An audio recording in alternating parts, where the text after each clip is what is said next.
Praise the lord. ప్రభువైన యేసుక్రీస్తు వారి పరిశుద్ధ నామములో అందరికీ శుభాలు. ఈరోజు మన అనుదిన ఆత్మీయ ఆహారంగా సామెతల గ్రంథం నుండి 12వ అధ్యాయము 28వ వచనాన్ని ధ్యానించుకుందాం. నీతి మార్గమందు జీవము కలదు, దాని త్రోవలో మరణమే లేదు. మనం నీతి మార్గంలో నడిస్తే అందులో జీవం ఉంటుందట, మరణం ఏమాత్రము ఉండదట. జీవం అంటే ఏంటి, మరణం అంటే ఏంటి? జీవానికి ఒక 4 అర్థాలు మనం చూద్దాం. 1 భౌతిక జీవం, 2 ఆధ్యాత్మిక జీవం, 3 నిత్య జీవం. ఈ 3 బైబిల్లో మనకు కనబడుతూ ఉంటాయి.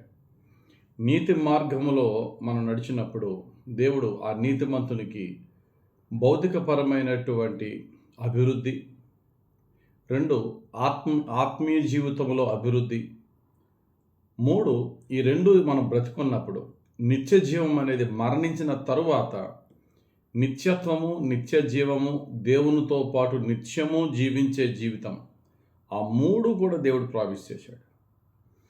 ఇంకా బైబిల్లో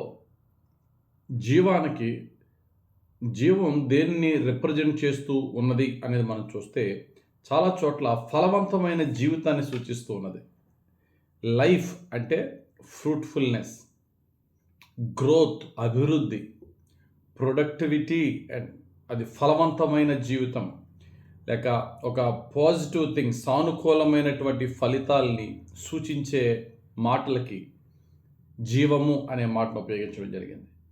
కాబట్టి నీతి మార్గంలో మనం నడిచినప్పుడు దేవుడు మనకిస్తున్న వాగ్దానం ఏంటంటే, నాయనా నేను భౌతికంగాను ఆధ్యాత్మికంగాను అంటే ఆత్మీయ జీవితంలోను చివరికి నా నిత్య జీవములోను కూడా నిన్ను హెచ్చించి గణపరుస్తానని దేవుడు చెప్తున్నాడు. ఈ మార్గంలో ఎక్కడా మరణము లేదు. మరణం అంటే శరీర మరణము, ఆత్మీయ మరణము, నిత్య మరణము. ఈ లోకంలో అభివృద్ధి చెందకుండా దినదినము మన జీవితము నాశనానికి లేక ఇంకా అవమానకరమైన జీవితానికి, ఇంకా ఇబ్బందికరమైన జీవితానికే నడిపిస్తుంది నీతి లేని జీవితం. ఈరోజు మనం ప్రతి దాంట్లో నీతిని ఎన్నుకుంటున్నామా? నీతిని కాదంటే వారి లైఫ్ ఏంటంటే కాంప్రమైజ్డ్. 2 రకాల క్రైస్తవులు ఉంటారు. అయితే ప్రభు కొరకు నీతిగా జీవించే క్రైస్తవులు, లేదంటే కాంప్రమైజ్ అయిపోయి లోకానుసారంగా జీవించే క్రైస్తవులు. అటువంటి వారిని అంటారు నికోలాతీయులు అంటారు. ప్రకటన గ్రంథంలో మనకి 2వ అధ్యాయం 15వ వచనంలో నికోలాతీయుల బోధ గురించి రాయబడి ఉంది. అటువలనే నికోలాతీయుల బోధను అనుసరించు వారును నీలో ఉన్నారు.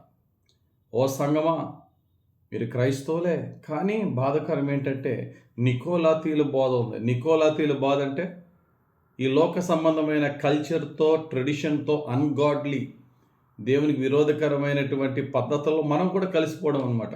ఎందుకు వాళ్ళని బాధ పెట్టడం, కాంప్రమైజ్ అయిపోవడం అనమాట.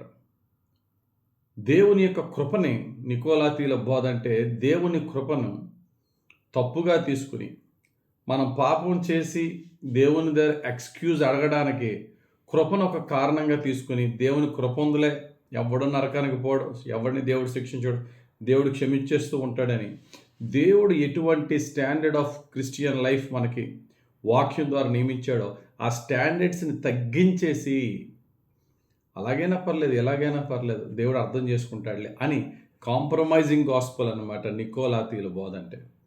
కాబట్టి ఈరోజు నీ జీవితం, నా జీవితం నీతిగా కాంప్రమైజ్ అవ్వకుండా కష్టమైన, నష్టమైన, ఇబ్బంది అయిన, ఆలస్యమైన, ఏ వ్యతిరేకత వచ్చినా నీతిగా నిలబడితేనే దేవుడు జీవాన్ని ఇస్తాడు.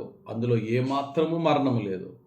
ఆలస్యమైనను శారీరకంగా, ఆత్మీయంగా, ఆధ్యాత్మికంగా నిత్యత్వంలోనికి, నిత్య జీవంలోనికి మనల్ని సంపూర్ణ జీవితంలో నడిపిస్తాడు. స్థిరమైన జీవితం ఇస్తారు ప్రభు, ఫలవంతమైన జీవితం ఇస్తారు. కాబట్టి ఏది కోరుకుంటాం? నీతి మార్గమా, ఈ లోకంతో రాజీ పడిపోయిన మార్గం? రాజీ పడిపోయిన మార్గం ప్రస్తుతానికి బాగుంటుంది, ఆ కష్టం తీరిపోద్ది, కానీ దేవుని నుంచి వచ్చే ఆశీర్వాదం ఆగిపోద్ది. కాబట్టి కష్టమైన, నష్టమైన నీతి మార్గంలో నడుచుదాం. అలా నడవటానికి ప్రభువుని అడుగుదాం. పరిశుద్ధాత్మ మనకు సహాయం చేసి నీతిలో, జీవములో పరిశుద్ధాత్ముడు మనల్ని నడిపించి ఫలింపజేయునుగాక. ఆమేన్. పరిశుద్ధుడా, ప్రేమ కలిగిన తండ్రి, ఈరోజు మాకిచ్చిన ఈ వాక్యం బట్టి స్తోత్రాలయ్యా. మా అనుదిన జీవితంలో ఎక్కడ మేము రాజీ పడిపోతున్నామో లోకంతో, ఎక్కడ మేము పాపాన్ని తండ్రి నీ కృపతో అయ్యా పెద్ద సీరియస్గా తీసుకోకుండా దేవుడు క్షమిస్తాడులే అని చెప్పి అయ్యా నీ కృపను తప్పుగా అర్థం చేసుకుని పాపంలో ఆనందిస్తున్నామో, అట్టి భయంకరమైన అపవిత్ర జీవితాన్ని నీ పరిశుద్ధాత్మ అగ్నితో కాల్చివేయండి. ఇప్పుడే మాలో తొలగించండి అయ్యా.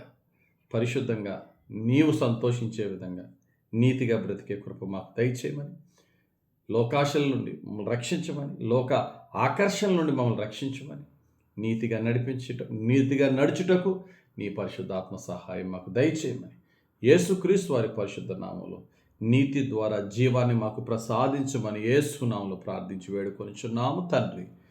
ఆమేన్. తండ్రి యొక్కయు, కుమారుని యొక్కయు, పరిశుద్ధాత్మ దేవుని అభిషేకం హెచ్చుగా మనపై దిగివచ్చి యేసయ్య యొక్క నీతి మార్గమును నడిపించి పరిశుద్ధాత్మని యొక్క జీవం మనకు అనుగ్రహించునుగాక. Amen. God bless you. Have a very blessed day.